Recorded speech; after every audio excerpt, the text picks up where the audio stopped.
Kahit ikaw na maghalo para mahalo yung bihon sa kanton.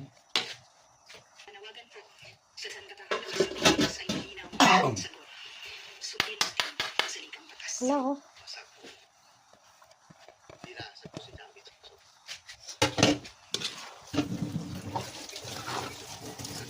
Kasi pag nilagay yung gulay, nahalo na yung kinchay sa pansit, mabango ang amoy.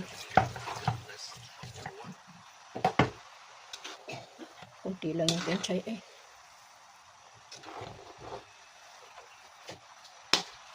Lagay mo na. Lahat? Ubos mo na yan.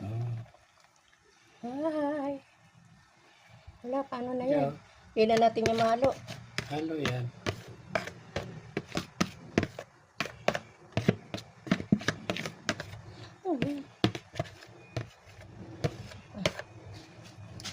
Ay, wala mo na kasi.